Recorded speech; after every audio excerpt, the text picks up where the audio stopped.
जय बोलो देवादिदेव खदराज श्री भगवान महावीर स्वामी की जय जय जय। अहिंसा परमो धर्म की जय जय जय। परम पूज आचार्य गुरुवर श्री विद्यासागर जी महाराज जय जय जय। आचार्य श्री समय सागर जी महाराज की, पूज मुनिवर श्री प्रमाण सागर जी महाराज की, पूज मुनिवर श्री संधान सागर जी महाराज की, समस्त मुनि संघ की नमस्ते। हमारे जीवन में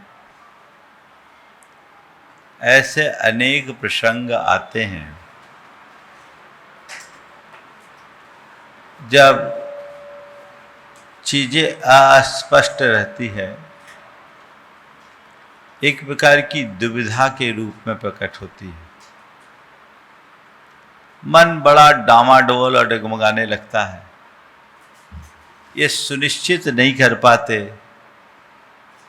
कि इधर जाए या उधर जाए, ये करे या वो करे, है ना। इसे कहते अनिर्णय। ये जो अनिर्णय की स्थिति है, ये मनुष्य को उलझा करके रखती है। ये एक प्रकार की मानसिक दुर्बलता है जो हमें कमजोर करती है। अपने जीवन में हमें कई तरह के लोग मिलते हैं। कुछ लोग ऐसे होते हैं जो कोई निर्णय नहीं ले पाते जल्दी से। कुछ लोग होते हैं जो त्वरित निर्णय लेते हैं। कुछ लोग ऐसे होते हैं जिनके त्वरित और सटीक निर्णय होते हैं, और कुछ लोग ऐसे होते हैं जिनके निर्णय प्रायः उल्टे होते हैं। निर्णय न ले पाना और उल्टा निर्णय लेना, ये दोनों अनिर्णय और विपरीत निर्णय हमारे जीवन के लिए बेहद खतरनाक है। ये हमारी प्रगति को रोकता है। जल्दी निर्णय लेना और सही निर्णय लेना, ये हमारी प्रगति का आधार है। जीवन में जितने सफलतम लोग हैं, वे उनकी सफलता का मूल आधार उनके द्वारा लिया गया सही निर्णय। सवाल है, हम अनिर्णय से कैसे बचें और सही निर्णय की क्षमता कैसे लाएं। जब तक हमारा मन दो विकल्पों के मध्य झूलता रहेगा तो हम झूलते ही रहेंगे, क्योंकि ऐसे लोगों को ना हाँ कहने की स्थिति होती है, ना कहने का साहस हो पाता है। वो कुछ कह ही नहीं पाते। कुछ बोलो, हाँ ना के बीच में झूलते रहते हैं। और ऐसे लोग का मन अस्पष्ट, अशांत एवं ठिठक सा जाता है। जीवन की सारी दिशा रुक जाती है ना। एक निर्णय हमारे जीवन की दिशा तय करता है, तो एक अनिर्णय हमारे जीवन की दिशा रोक देता है। हमें कब निर्णय लेना, कैसा निर्णय लेना, क्या निर्णय लेना, किस प्रकार का निर्णय लेना, ये क्षमता अपने भीतर विकसित करनी चाहिए। आज मैं जो अनिर्णय है, जो हमारे आत्मविश्वास की कमी का द्योतक होता है और भय के कारण उत्पन्न होता है, हमें उन पर विचार करना चाहिए। अनिर्णय यानी अस्पष्टता। दो नाव की सवारी, है ना, कहावत है, दो नाव की सवारी नहीं करना चाहिए। एक युवक था, वो नाव में जा रहा था और दो नाव थी, एक पैर एक नाव में, एक पैर एक नाव में।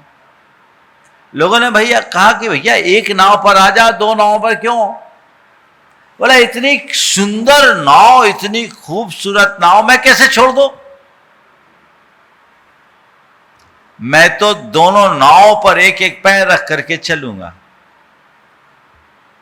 थोड़ी देर बाद हवा का रुख बदला, दोनों नाव अलग अलग दो दिशा में चले गई, वो बेचारा नदी में डूब गया। कहावत तभी से चली कि दो नाव की सवारी कभी नहीं की जाती, हमेशा एक नाव पर सवार रहना चाहिए, ना इधर के ना उधर के। कहावत है दुविधा में दोनों गई, माया मिली न राम। तो ये दोनों चीजें चली जाती है, अनिर्णयात्मक स्थिति है। उसके कारण को पहले हमें समझना चाहिए। अनिर्णय का सबसे पहला कारण है मन में समाया हुआ भय। गलत निर्णय हो गया तो क्या होगा? कुछ लोग यही सोचकर कहीं कुछ गलत हो गया तो क्या, कहीं कुछ गलत हो गया तो क्या, ऐसे गलत निर्णय हो जाए तो क्या होगा, ये दुविधा मन में पाले रहते है ना। फिर मन में एक मोह आ जाता है, दोनों विकल्प अच्छे हैं, एक को छोड़ना कठिन, हम ये करें कि वो करे, ये करें, ये भी अच्छा, ये भी अच्छा, ये भी अच्छा, ये भी अच्छा, ये भी अच्छा, ये भी अच्छा, है ना। ये भी एक अनिर्णयात्मक स्थिति को सामने लाता है। आप थोड़ा सा फ्लैशबैक में जाइए, अपने अतीत के अनुभवों को सामने रखिए। निर्णय लेने में कठिनाई होती है जब दो चीजें सामने आती है और एक का मोह नहीं छोड़ पाते। तीसरा, आत्मविश्वास की कमी। जिनके अंदर आत्मविश्वास कमजोर होता है वो कभी निर्णय ले नहीं सकता। कैसे ले? मुझसे नहीं होगा, मैं कैसे करूंगा, कैसे संभलेगा, कौन संभालेगा। जिनकी आत्मविश्वास की जिनकी कमी होती है उनकी सोच नकारात्मक हो जाती है, और जिनकी सोच नकारात्मक होती है वो निर्णयात्मक स्टेप ले ही नहीं सकता, वो अंदर से कमजोर हो जाता है। और चौथी बात है जानकारी का अभाव और दूसरों की राय में उलझ जाना। खुद पर्याप्त जानकारी नहीं है किसी विषय में और हमने दूसरों से राय लेना शुरू कर दिया। और आजकल के राय चंदों को तो जानते ही हैं, कौन कौन सी राय दे। अब उसने ये राय दी, उसकी राय मानूं कि उसकी राय मानूं, उससे राय लूं, उससे राय लूं। जो 10 से राय लेता है वो रायता ही फैलाता है, उसको कोई मतलब नहीं। ये 4 ऐसे प्रमुख कारण मुझे दिखते हैं, भय, मोह, आत्मविश्वास की कमी और जानकारी के अभाव में दूसरों से राय शुमारी। ये चारों कारण हमें अनिर्णय में उलझा के रख देते हैं, कुछ करने ही नहीं देते, है ना। फिर परिणाम क्या निकलता है? अगर कोई निर्णय नहीं हो तो रिजल्ट क्या है? रिजल्ट शून्य है, और क्या है ना। संशय आत्मा विनश्यति, ये कहावत बहुत पुरानी है। कोई भी इस तरह के अनिर्णय की स्थिति होगी तो हमारी प्रगति वहीं रुकेगी, वो रास्ते का रोड़ा बन जाता है। निर्णय लो तब तो आगे बढ़ोगे, कोई निर्णय ही नहीं लो तो क्या करोगे? मैं सोच रहा हूं, मैं सोच रहा हूं, मैं सोच रहा हूं, मैं सोच रहा हूं, तो क्या होगा? कुछ भी हासिल होने वाला नहीं है।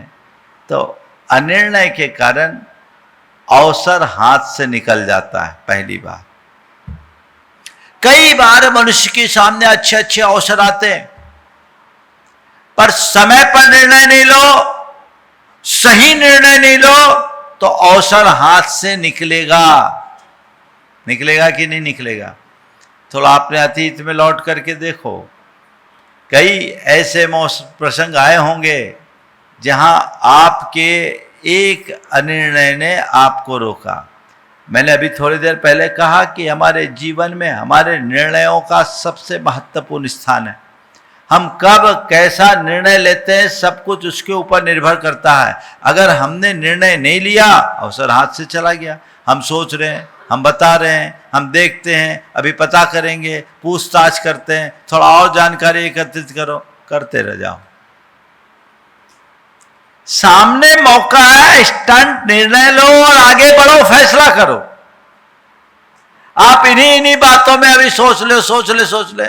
जल्दबाजी में निर्णय लेना भी ठीक नहीं है, लेकिन निर्णय के बारे में बहुत ज्यादा सोचना भी ठीक नहीं है। ज्यादा सोचिएगा, अनिर्णयात्मक स्थिति में रहने वाले अवसर खो देते हैं, फिर मौका हाथ से निकलता है और मौका हाथ से निकलने के बाद हाथ मलने के अलावा कुछ भी बचता नहीं है, केवल अरे चूक गए चूक गए चूक गए।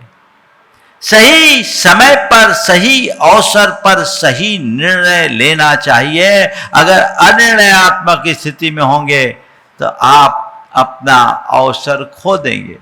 दूसरी बात, समय बर्बाद। अभी कुछ सोच ही नहीं रहे, सोचते हैं सोचते हैं सोचते हैं सोचते हैं, टाइम किलिंग के अलावा और क्या है।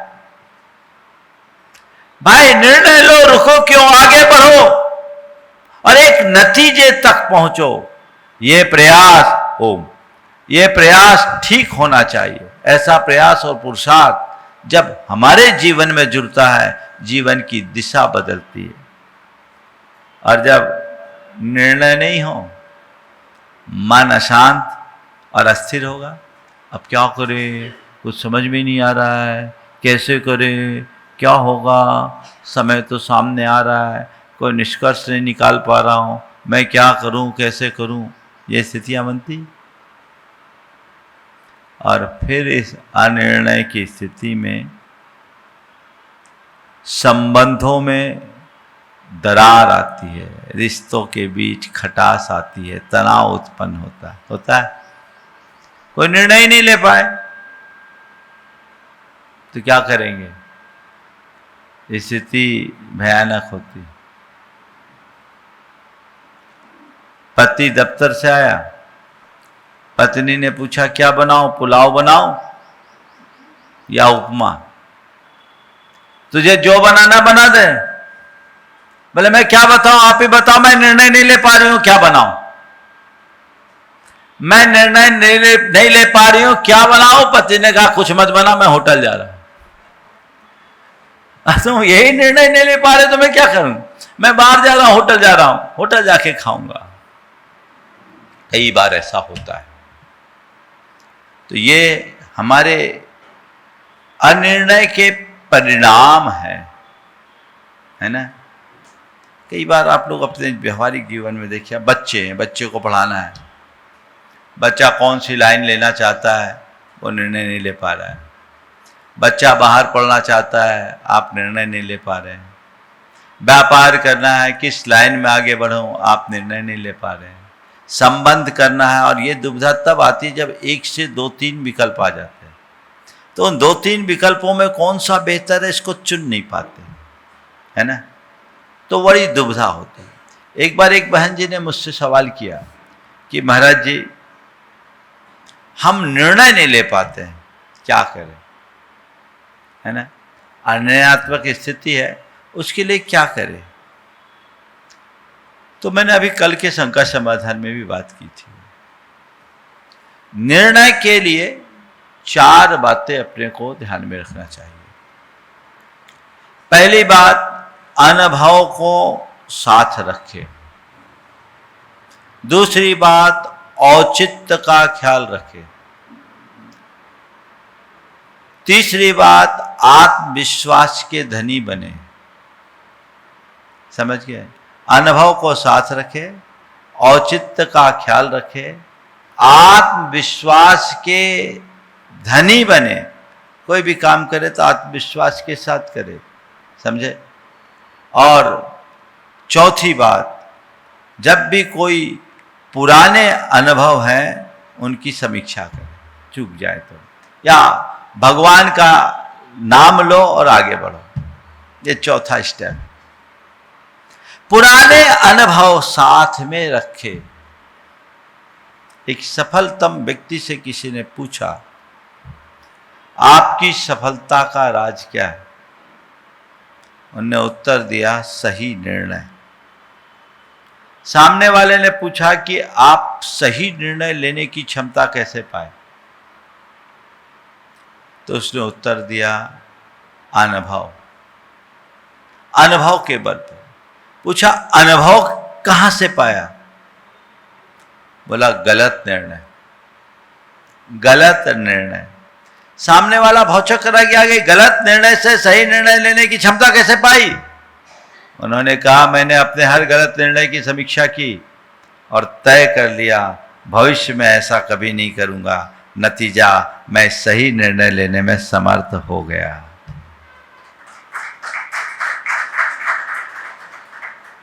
आप भी ऐसा कर सकते हैं, पुराने अनुभवों को सामने रखकर उस अनुभव को केवल अपनी स्मृति का विषय न बनाए, उस अनुभव का सार निकालकर जीवन की प्रगति का आधार बनाए। जीवन में एक बार कोई गलत अनुभव हो गया, भैया हमने ऐसा कर लिया था उसलिए ऐसा हो गया, ऐसा कर लिया था तो ऐसा हो गया, उस समय स्टेप लिया था तो ऐसा हो गया, उसने ऐसा निर्णय लिया तो उसके लिए गलत हो गया, उसने ऐसा निर्णय लिया तो उसके लिए गलत। अरे हो गया, मेरे साथ कभी हुआ, किसी और के साथ कभी हुआ, पर ये कोई जरूरी कि सबके साथ वैसा ही होगा और हर समय वैसा ही होगा। उस समय मैंने जो निर्णय लिया, मेरा निर्णय भले सही था पर मेरा काम का तरीका भी गलत हो सकता है। सही निर्णय होने के बाद भी यदि गलत तरीके से आचरण करते हैं तो उसका गलत परिणाम आता है। मैं उस अनुभव को अपने साथ रखता हूं और उस अनुभव के आधार पर अब नए तरीके से नया काम करूंगा। कहां से गलती होगी? कर सकते हैं और ये अब गलती हो गई, अब नहीं करेंगे, अब नहीं करेंगे, ये तो केवल स्मृति का बोझ है। लेकिन उससे अगर नसीहत लो तो प्रेरणा का आधार भी बन सकता है।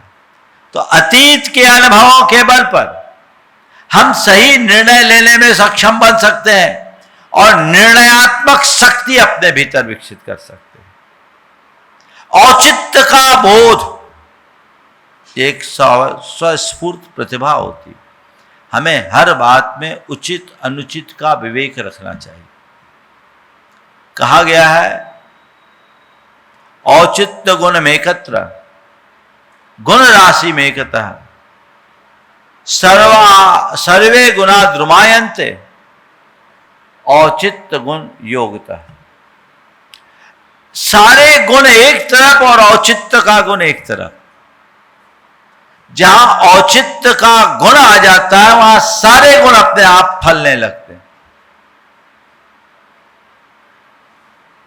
औचित्य का मतलब उचित अनुचित का विवेक।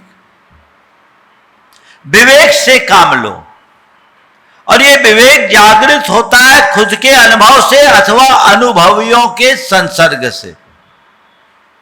क्या? खुद के अनुभव से या अनुभवियों के संसर्ग से। आप गुरुजनों का संसर्ग लो, शास्त्रों का स्वाध्याय करो, सत्संग में आओ, घर के बड़े बुजुर्गों से सलाह लो।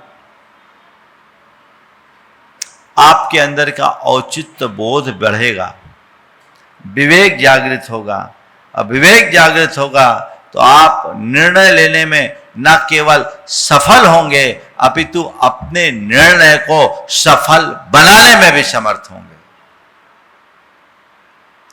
तीसरी बात है आत्मविश्वास से लबरेज रहो। जो काम करना है कैसे होगा ये दिमाग से निकालो, कैसे करना है ये बात मन में बिठा लो। कैसे होगा, कैसे होगा, कैसे होगा? जब करना है तो करना है, अब कैसे करना है इसको दिमाग में लाओ। मन में ये बात बैठ जाए कि मुझे ये काम ऐसे करना है, ऐसे करना है, ऐसे करना है, जीवन की दिशा बदल जाएगी और हम बहुत कुछ बेहतर और सुंदर बनाने में समर्थ हो पाएंगे। और जब कुछ भी ना हो, खूब दुविधा आ जाए, आंखें मूंदो, भगवान का नाम लो, याद करो और जो समझ में आए प्रार्थना करके निर्णय ले लो, परिणाम निकल जाएगा। जो बहन जी थी जिसने मुझसे कहा कि महाराज मैं निर्णय नहीं ले पाती और मुझे डर लगता है, मेरे निर्णय प्रायः गलत हो जाते हैं, आप कोई रास्ता बताओ। मैंने उसको जो उपाय बताया और उन्होंने उसका प्रयोग किया, प्रयोग का परिणाम भी सामने आया, वो बात मैं आप सबके सामने रखना चाहता हूँ। मैंने कहा देखो, जब भी तुम निर्णय लो, एक काम करो, कल से छोटे छोटे निर्णय।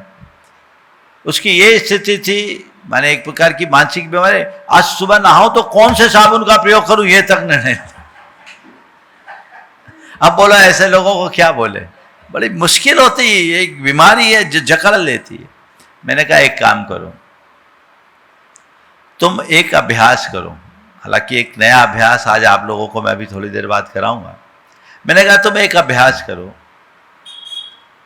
कि कोई भी काम करना हो तो उस समय आंखें मूंदो। चूंकि वो मुझे बहुत मानती थी तो मैंने कहा मुझे याद करो और आंखें बंद करके प्रार्थना करो और अंदर से जो जवाब आए वो कर दो। और रोज अपने निर्णयों को देखो कि आज मैंने कौन से 10 निर्णय लिए जो बड़े निर्णय, उन्हें नोट करो और उन 10 निर्णयों को नोट करके देखो इनमें से कितने सही हैं कितने गलत, और 1 सप्ताह बाद मुझे बताओ।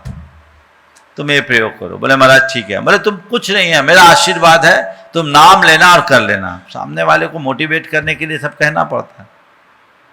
हफ्ता भर बाद आई, अपनी पूरी डायरी लेकर आई।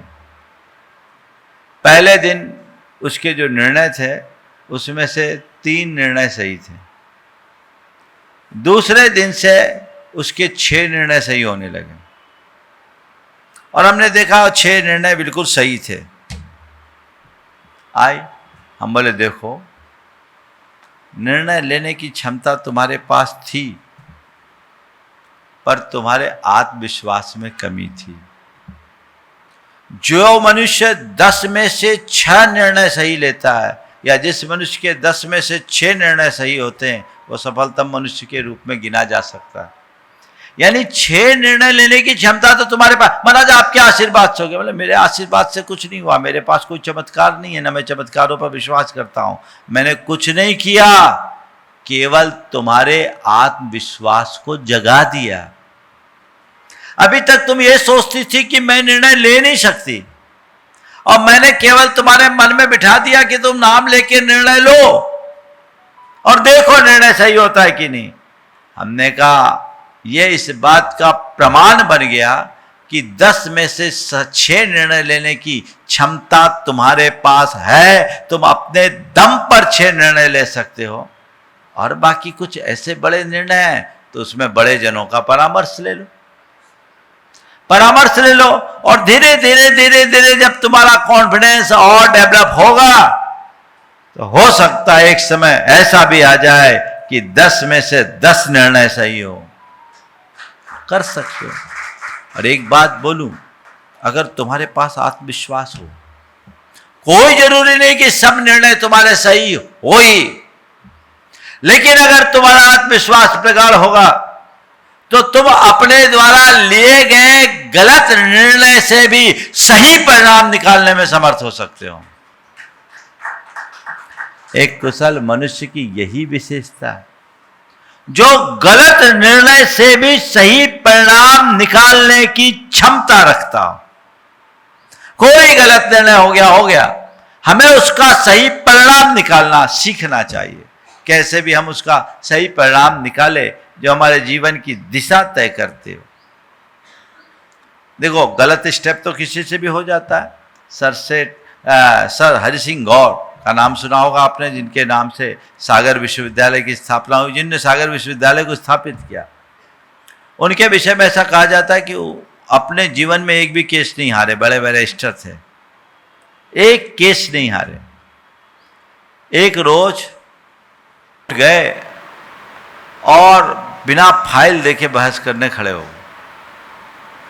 फाइल न देख पाने के कारण जब वो बहस करना शुरू किए तो अपने ही क्लाइंट के अगेंस्ट चले गए। उनके सारे आर्गुमेंट अपने ही मुवक्किल के विरोध में थे।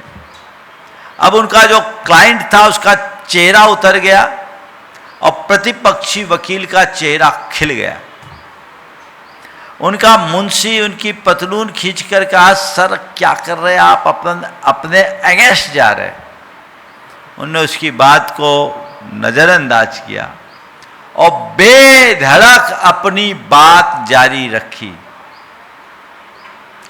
जब पूरी बात हो गई, एक गिलास पानी मंगाया, पानी पिया और कहा, योर ऑनर, अभी तक मैंने जितनी बात कही ये सब मेरा प्रतिपक्षी वकील कहेगा। अभी तक मैंने जितनी बातें कही ये सब मेरा प्रतिपक्षी वकील कहेगा, अब मैं एक एक करके इनका खंडन करता हूं। और उन्होंने अपने ही तर्कों से अपने ही तर्कों का खंडन किया और केस जीत गए। ये आत्मविश्वास का उदाहरण है। तो हम जब कभी भी निर्णय लेने की अनिर्णय की स्थिति में हों तो इन 4 बातों को आत्मसात करके ये 4 प्रयोग करें। अपने मन से बात करें कि आखिर वो चाहता क्या है, मैं क्या चाहता हूँ। अपने मन से बात करके अंतर मन से बात करें और अंतर मन की जो आवाज़ आए वो पूरा कर दे। कुछ समझ में नहीं आए तो बड़े जनों से, बुजुर्ग जनों से, गुरुजनों से परामर्श ले, पर ऐसे जो अनुभवी हों। हर किसी से परामर्श मत लेना। जो खुद ही गड़बड़ है वो हमको क्या सलाह देगा। और कोई भी हो तो मन को जब 2 दुविधा हो तो धैर्यपूर्वक एक विकल्प चुनने के लिए तैयार करें। 2 विकल्प खत्म हो जाए तो चीज़ें आ सकती है और जीवन को बेहतर बनाया जा सकता है। निर्णयात्मक स्थिति में आने का ये बड़ा सरल और सुगम मार्ग है। और कुछ नहीं हो तब भगवान का नाम लो और निर्णय को उनके नाम पर छोड़ दो। 9 बार नमोकार पढ़ो, भगवान का नाम स्मरण करो, निर्णय लो। ये एक रास्ता है। कुछ लोग होते हैं जो निर्णय के विषय में कहते हैं जो होगा देखा जाएगा। ये ठीक नहीं। जो होगा देखा जाएगा ऐसा करने वाले लोग कई बार गलत कदम उठा लेते हैं जो उनके लिए बहुत भारी पड़ जाता है। जो होगा देखा जाएगा नहीं, मैंने जो तय किया है वही होगा, ये तय करो। मुझे जो करना है वही होगा जो मैंने तय किया है। अगर ऐसा अभ्यास अपने मन में आ जाए तो जीवन में बहुत बड़ा परिवर्तन आ सकता है। हम एक साधना पत्रक आपको देना चाहेंगे अनिर्णय से बचने के लिए, एक अभ्यास। क्योंकि ये एक मानसिक कमजोरी एक दिन के प्रवचन से ये दूर नहीं हो। इसके लिए आपको एक लंबा अभ्यास करना होगा। आज रोज का आप एक पत्रक बनाएं और उसमें देखें सबसे पहले कि आज मैंने कौन सा निर्णय टाला, क्यों टाला। बहुत सारे निर्णय टालते हैं। अब आपको जस्टिफाई करके देखना है, मैंने क्या निर्णय लेना था, कौन सा निर्णय लिया, टाला, क्यों टाला। गाड़ी लेनी है, अब टाल दिए, आज नहीं, अब देखते हैं कौन सी गाड़ी लेनी है, ये निर्णय नहीं कर पा रहे हैं, कब लेनी है निर्णय नहीं ले पा रहे। कौन सा निर्णय टाला। आप अपने दिन भर के दिनचर्या में बहुत सारे निर्णय होते हैं जो आपको लेना होता है। जो निर्णय कर लिए उनकी बात मैं नहीं कर रहा हूँ, अनिर्णय से बाहर निकलने की बात कर रहा हूँ। तो कौन सा निर्णय टाला और क्यों टाला। क्यों टाला? कोई डर के कारण, डर लग रहा था, पता नहीं ये निर्णय सही होगा या नहीं, उस पर टिक लगा। मोह के कारण, दोनों अच्छे लग रहे, ये भी नाव सुंदर है वो भी नाव सुंदर है, कुछ पर सवार हूँ, ये भी सही है वो भी सही है, इसके कारण। अपनी असामर्थ्य आसक्ति के भान के कारण कि मैं इसमें समर्थ नहीं हूँ, असमर्थता है मेरे लिए, मैं इस कारण से अपने निर्णय को टाला। और किसी के दबाव के कारण मैंने निर्णय को टाला, अथवा मेरे निर्णय में स्पष्टता का अभाव था, मैं खुद तय नहीं कर पा रहा था क्या सही है क्या गलत। इस कारण जो भी कारण है उस पर टिक करें, टिक करके देखें और नोट करें, आज मैं इस कारण से अपने इस निर्णय को दूर किया, टाल दिया। फिर उसके बाद जो हमने निर्णय टाला है, जिस कारण से टाला, उस कारण की वास्तविकता को देखें और उसका निवारण की बात करें। भय के कारण अगर निर्णय टाल रहा है तो अपने अंदर अभय के संस्कार को जगाएं। मोह के कारण है तो हम मोह की जगह यथार्थ को सामने रख करके चलने का अभ्यास करें। अगर असमर्थता है तो अपने सामर्थ्य के विकास की बात सोचें। बाहरी दबाव आ रहे तो उस दबाव से अपने आप को मुक्त करने का अभ्यास करें। और स्पष्टता का अभाव है, तो हम चीज़ों को स्पष्ट करने का अभ्यास करें, क्षमता विकसित होगी। फिर दूसरा सवाल, जब ऐसी चीज़ें थी, सिचुएशन ऐसी थी, मैं कुछ नहीं कर पाया, टाल तो दिया, वहीं रुकना तो मेरे लिए ठीक नहीं था। मुझे चाहिए कि किसी अनुभवी से मैं सलाह लूँ, तो क्या मैंने किसी अनुभवी से सलाह ली? यदि हाँ, तो किससे, और उसने क्या सलाह दी, मैंने क्या सीखा? सलाह ले ली, सलाह लेने के बाद केवल सलाह तक सिमट कर रहा या आगे कुछ किया, ये मुझे देखने की ज़रूरत है। फिर मैंने जो निर्णय लिया, उस निर्णय में मेरा दीर्घकालिक उद्देश्य जुड़ा था कि अल्पकालिक उद्देश्य? मेरा उद्देश्य स्पष्ट था कि नहीं, यह हमें देखना है। और क्या निर्णय लेने के बाद मैं कभी डगमगाया? अपने अतीत का ये सवाल अपने मन से पूछिए। यदि हाँ, तो क्यों डगमगाया, किस वजह से डगमगाया, उसका उत्तर हमें देखना है। और एक कोई छोटा सा निर्णय जो मैंने आज लिया, उसमें मेरा आत्मबल कितना था या नहीं, ये हमें जांचना है। ये अभ्यास पत्रक आपको उपलब्ध होगा, अभी बहुत जल्दी इसकी पुस्तक आएगी। ये अभ्यास पत्रक को आपको नियमित समय तक आपको इसका अभ्यास करना है, एक बुराइयों को दूर करने के लिए। ये सवाल अपने आप से पूछना है और खुद उसका उत्तर देना है। कल मैंने कौन सा निर्णय स्पष्टता से लेना चाहता हूँ, उसके बारे में भी आप विचार करें और फिर प्रतिज्ञा वाक्य दोहराएं। मेरा वाक्य है, मैं प्रत्येक निर्णय में जागरूक, शांत और विवेकशील रहूँगा। मैं अपना निर्णय स्पष्टता से लूँगा। मैं सही समय पर सही निर्णय लूँगा। ये प्रतिज्ञा वाक्य है जिन्हें हमें बार बार दोहराना है। मैं प्रत्येक निर्णय जागरूकता के साथ लूँगा। मैं विवेकपूर्वक निर्णय लूँगा।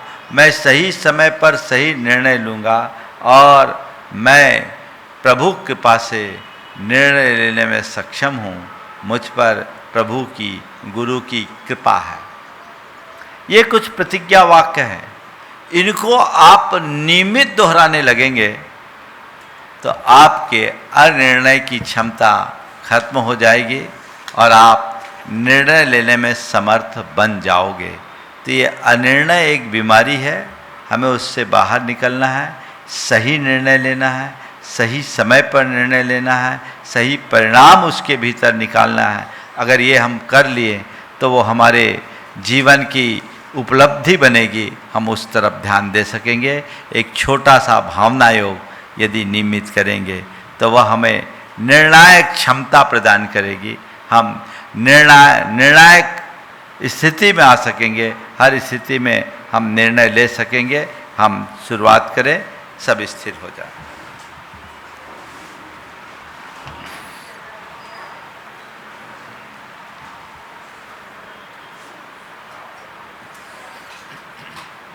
सहज शांत बैठ जाएं।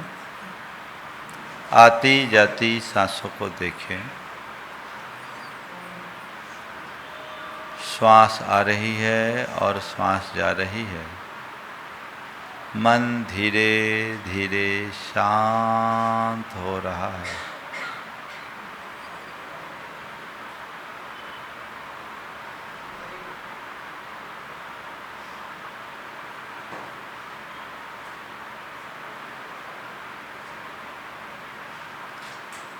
प्रभु चरणों में अपनी ओर से कृतज्ञता भरा आभार प्रकट करते हुए नमन वंदन करें। हे प्रभु, आपके चरणों में कोटि कोटि वंदन, कोटि कोटि आभार। हे प्रभु, आपकी कृपा से मुझे जीवन का यह नया दिन मिला। मुझे ऐसी शक्ति दे कि आज के इस दिन को अच्छा दिन बना सकूं। अच्छा दिन बना सकूं। हे प्रभु हे प्रभु मुझे ऐसी शक्ति दे मुझे ऐसी शक्ति दे कि मैं कि मैं सही समय पर सही समय पर सही निर्णय ले सकूं। सही निर्णय ले सकूं। मैं मैं सही समय पर सही समय पर सही निर्णय ले सकूं। सही निर्णय ले सकूं। हे प्रभु हे प्रभु मैं मैं सही समय पर सही समय पर सही निर्णय ले सकूं। सही निर्णय ले सकूं। मेरा निर्णय सही हो। मेरा निर्णय मेरा निर्णय सही हो। सही हो। मेरा निर्णय मेरा निर्णय सही हो। सही हो। मेरा निर्णय सही हो। मेरा हृदय मेरा हृदय आत्मविश्वास से भरे। आत्मविश्वास से भरे। मेरा हृदय आत्मविश्वास से भरे। मेरा हृदय आत्मविश्वास से भरे। हे प्रभु मुझ में स्थिरता हो। मुझ में स्थिरता हो। मुझ में स्पष्टता हो। मुझ में स्पष्टता हो। हे प्रभु बीते दिन में अपने अनिर्णय के कारण मैंने जो भी टाल मटोल किया, मैंने जो भी टाल मटोल किया, अवसर खोया, अवसर खोया, निज पर के हितों की अनदेखी की, अपने लोगों की भावनाओं का अनदेखा किया, इसका मुझे घोर पश्चाताप है। मैं उसकी निंदा करता हूँ और उसका परित्याग करता हूँ। और उसका परित्याग करता हूँ। आज मैं सही समय पर सही समय पर सही निर्णय लेने का सही निर्णय लेने का निर्णय लेता हूँ। निर्णय लेता हूँ। मैं जो निर्णय लूँगा मैं जो निर्णय लूँगा वह मेरी आत्मा से प्रेरित होगा। मैं जो निर्णय लूँगा मैं जो निर्णय लूँगा वह मेरी आत्मा से प्रेरित होगा। मेरी आत्मा से प्रेरित होगा। मैं भय नहीं विवेक से चलता हूँ। मैं भय नहीं विवेक से चलता हूँ। मेरा निर्णय किसी की तुलना, मोह या दबाव से मुक्त है। मेरा निर्णय किसी की तुलना, मोह और दबाव से मुक्त है। मुझे अपनी शक्ति का भान है। मुझे अपनी शक्ति का भान है। मुझे अपनी शक्ति का भान है। मुझे अपने स्वरूप की पहचान है। मुझे अपने स्वरूप की पहचान है। मुझे अपने स्वरूप की पहचान है। मुझे अपने स्वरूप की पहचान है। मैं स्थिर हूँ। स्थिर हूँ। मैं स्थिर हूँ। स्थिर हूँ। मैं स्पष्ट हूँ। स्पष्ट हूँ। मैं स्पष्ट हूँ। मैं स्पष्ट हूँ। मैं स्पष्ट हूँ। मैं स्थिर हूँ। मैं स्थिर हूँ। मैं स्पष्ट हूँ। स्पष्ट हूँ। मैं स्थिर हूँ। मैं स्पष्ट हूँ। मुझे अपने आत्म स्वरूप का अनुभव है। मुझे अपने आत्म स्वरूप का अनुभव है। मुझे अपने आत्म स्वरूप का अनुभव है। मुझे अपने आत्म स्वरूप का अनुभव है। मैं शुद्ध आत्मा हूँ। मैं शुद्ध आत्मा हूँ। मैं शुद्ध आत्मा हूँ। मैं शुद्ध आत्मा हूँ। मैं शुद्ध आत्मा हूँ।